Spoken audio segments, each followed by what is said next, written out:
Bom dia, Pedro. Bom dia, Thaís. Bom Você dia, sabe ouvinte. que a gente Bom estava dia. falando sobre a situação dos aplicativos aqui, esse negócio de cancelar a corrida, né? Que está muito acontecendo aí com frequência, né? E os ouvintes estão fazendo conta, quem está trabalhando nessa área está trazendo dados aqui para nós que nós não tínhamos acesso. Eles estão abrindo, escancarando aí os orçamentos para contar como é que está difícil, né, nessa área e como as empresas não estão cedendo, mudando a política para tentar enxergar esse lado. E a grande alegação dos motoristas, Juliana, é que não compensa às vezes a corrida de curta distância. Olha só o que esse ouvinte está dizendo aqui sobre o gasto que ele teve numa corrida aí pequena. Bom dia, Pedro. Bom dia, Thaís. Fernando de Santos, motorista de aplicativo.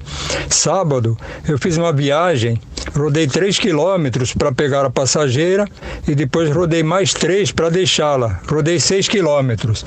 Gastei 1 litro de etanol. 4,49 paguei. A corrida me deu 4,51 líquido. Ganhei 2 centavos. Que beleza, 2 centavos. Vou até comprar uma pizza para comemorar.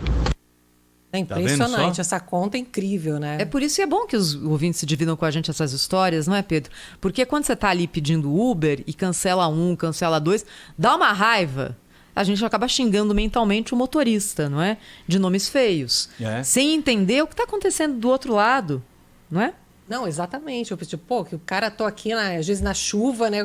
Tá chegando e cancela. Mas você vê que o negócio tem que aumentar o preço, Eu sou o rei da corrida curta do Uber, sabia? Você é o cara que dá Curta, prejuízo. total. Só pego o Uber assim para ir até o metrô, depois chego lá no destino, aí pego o Uber até o restante da viagem. Corrida longa, faz muito tempo que eu não pego, mas eu tô entendendo o outro lado mesmo. Tava até reconhecendo aqui desde o pulo do gato ouvindo essas histórias, né?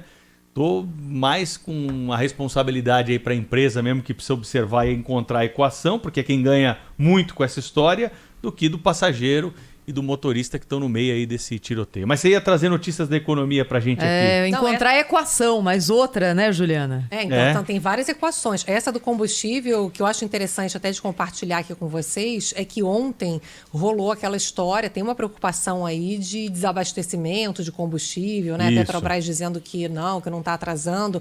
O que está acontecendo é o seguinte, a Petrobras, ela está vendendo por um valor um pouco abaixo aí do mercado internacional. Está fazendo aquele espaçamento maior para não ficar repassando tão rápido o preço do petróleo aqui para dentro. Eu tenho uma informação para você de um ouvinte aí que me adicionou aqui nos contatos dele. Ele me passa toda terça-feira porque ele compra gasolina, é dono de um posto. E ele falou para mim o seguinte: Pedro, observe o aumento do etanol nesse último mês. Nesse mês de outubro, desculpa. No dia 1 de outubro, ele pagou R$ 3,36 na Shell o litro do etanol. Hoje, ele está comprando o etanol a R$ 3,57. Então, R$ 3,36 no dia 1º de outubro, R$ 3,57 hoje, com esse novo aumento aí que foi anunciado. A Shell repassa toda terça-feira o aumento para os donos de postos de combustível. Então você vê aí o 6% aí de mudança. O etanol é outra história, porque teve quebra de safra pesada na cana-de-açúcar por conta das geadas. E a gente teve um aumento forte ali do etanol por conta disso. É a tal tempestade perfeita, né, Juliana? Impressionante, né? Parece que a gente está numa fase, né? E aí, no caso da gasolina, a questão é a seguinte, porque a Petrobras, ela só consegue abastecer 70% do mercado interno. Então, o que o Adriano Pires estava me explicando ontem, né, que é um grande especialista nesse assunto, é que a Petrobras, ela não tem prejuízo se ela vende aqui dentro do mercado interno aquilo que ela produz. Mas se ela importa, se ela precisa trazer de fora para vender mais barato, ela vai ter o prejuízo, óbvio, né?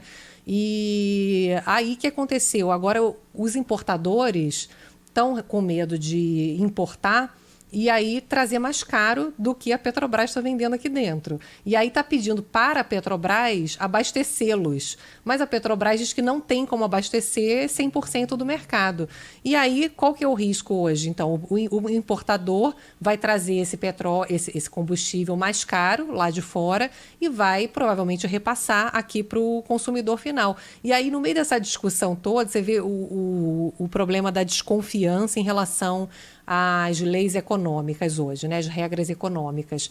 O governo diz que não tem interferência na Petrobras, não vai fazer intervenção nenhuma.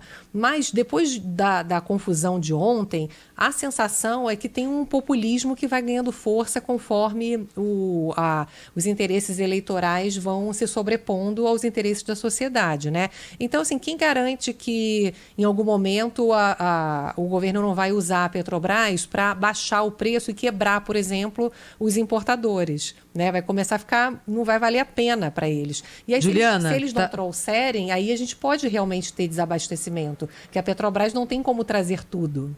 Olhando para o preço do barril do petróleo, o barril de petróleo passou dos $80 no dia 4 de outubro. E desde então não voltou para o patamar de 70 e alguma coisa. Está sempre acima dos 80. Ontem fechou em 85. Ou seja, a escalada aqui está acontecendo de forma contínua já há boas semanas. Isso não vai ceder, provavelmente, porque a gente está tendo uma escassez de energia no mundo. O mundo cresceu rapidamente depois da pandemia, está faltando energia. A Europa está com falta de energia, está caríssimo o preço do gás lá na Europa. A China está fazendo racionamento. A gente está vivendo ainda uma transição da pandemia para uma situação, entre aspas, normal. Então, a gente está tendo um problema de energia que só deve se solucionar, quem sabe, ano que vem, quando o negócio começar a se normalizar. Agora, o que acontece? No meio dessa confusão toda, a gente tem uma inflação realmente muito alta, um desemprego alto e uma necessidade de aumentar a proteção social, uma necessidade de aumentar o Bolsa Família. Daí o governo vai e fala assim, olha, vamos aumentar para R$400 o Bolsa Família, que vai se chamar Auxílio Brasil, que hoje está na casa dos R$190. Só que não fala de onde vai tirar o dinheiro, né? É que nem no seu orçamento, no meu, no nosso, a gente furou lá o teto da casa, caiu um pedaço. Você vai ter que consertar o teto da casa. Você tem que sentar com a família e ver, bom, se isso aqui é prioridade, onde é que a gente vai cortar? Só que ninguém quer cortar, o cobertor é curto. A questão é essa. Tá bom, pode aumentar para R$1.000 o Bolsa Família. É meritório ter uma ajuda forte hoje para os mais vulneráveis hoje no Brasil. O problema é que os políticos não querem abrir mão das suas emendas, que são aquelas verbas que a gente tem falado que não são obrigatórias para obras públicas em ano eleitoral, não querem, por exemplo, cortar privilégios na máquina pública, uma série de privilégios em auxílio terno, auxílio tudo, está lá. Então, assim, é um descalabro que está acontecendo, porque você vai dar com uma mão e tirar com a outra, com mais inflação, né? Porque a nossa moeda perde valor quando você passa uma mensagem de irresponsabilidade com as contas públicas, menos investimentos, menos emprego. Então a gente está aguardando aí para ver qual é a novidade que eles vão conseguir tirar dessa mesa. Juliana Rosa, obrigado pela participação. Até amanhã, Ju. Até amanhã.